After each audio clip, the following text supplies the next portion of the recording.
Well, joining me now is International Trade Minister Greg Hands. Very good morning to Morning. you. Thanks for coming in. Why is the Chancellor flying back from the IMF in Washington early? Well, he has been there for 2 days. He's had extensive meetings with world financial leaders, finance ministers, central bank governors. It's not unusual. I've been a government minister about 10 years to come back a day early from an international visit. He's coming back for discussions with colleagues. We obviously have the medium-term fiscal plan coming up on the 31st of October.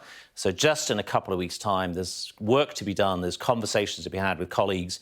But the major meat of the meetings of the IMF and the World Bank have finished, and the Prime Minister and the Chancellor Exchequer has been there now for 2 days. I think it's not unusual to come back a day early. So he's coming back for discussions with colleagues. Are U-turns on any aspects of the mini-budget being considered as part of those discussions? Well, look, I mean, I saw the Prime Minister yesterday. The Prime Minister and the Chancellor are absolutely determined to deliver on the growth plan. That is what the country needs. That's what the economy needs. The Chancellor will be setting out his plans. It's not right for me to speculate just 2 weeks in advance of those plans. I was a Treasury Minister myself, Chief Secretary of the Treasury before. I think we're just going to have to wait and see what the Chancellor says in the medium-term fiscal plan on the 31st of October. But it's possible there'll be reversals. Well, look, let's wait and see. You won't have long to wait to the 31st of October for the Chancellor to lay out those plans. I do say that the Prime Minister and the Chancellor are absolutely resolute, determined.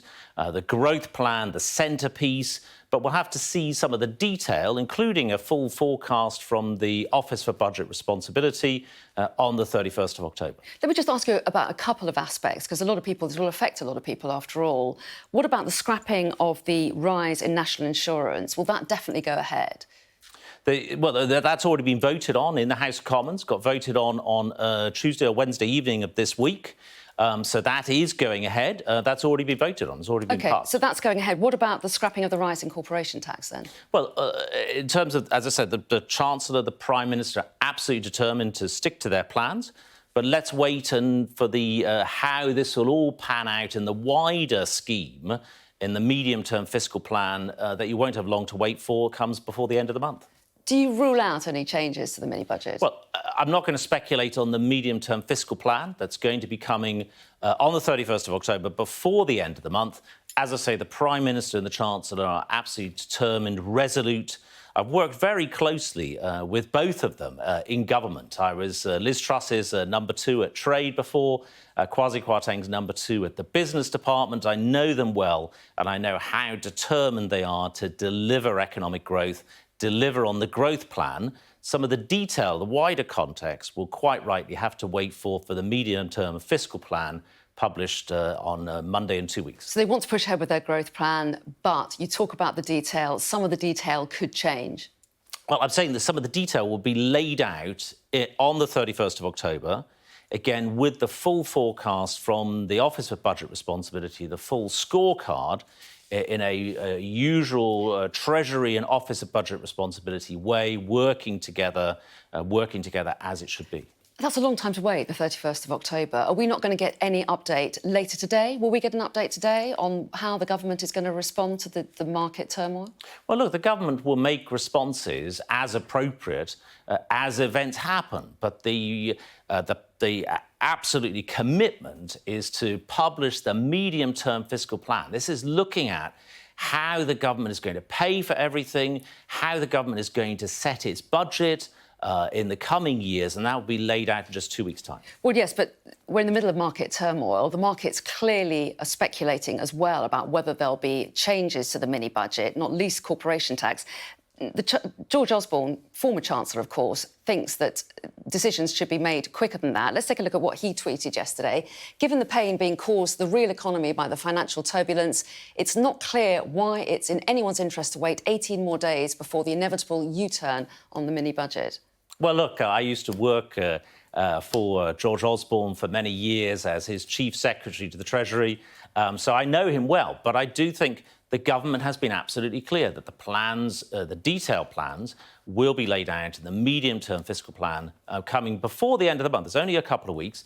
The Chancellor, of course, gave interviews yesterday in Washington on the current situation in regards to the global turmoil in financial markets. Of course, this is not something happening just in the UK. There are some specific UK things going on, but there is a global problem going on with both the rise in energy prices, the rise in global inflation. There's been interventions not only in this country. The Bank of Japan has had to intervene. The yen has fallen to a 30-year low. This is not a UK-only thing. But as you say, there are elements that are absolutely specific to the UK. And you supported Rishi Sunak in his campaign for leadership. And he said it would be complacent and irresponsible to ignore the risks of the markets losing confidence in the British economy. He also warned that what he described as Liz Truss's unfunded spending commitments, he said they would force up inflation and interest rates and increase borrowing costs. He was right, wasn't he? Well, I mean, different things were said during the Conservative leadership contest, which, of course, is an entirely natural thing. The two candidates laid out their approaches, their stalls.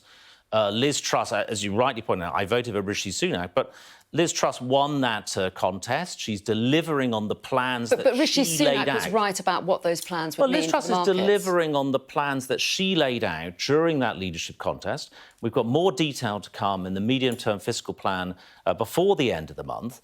And it's right that the Conservative Party be united behind our selected Conservative Party leader and now Prime Minister, Liz Truss.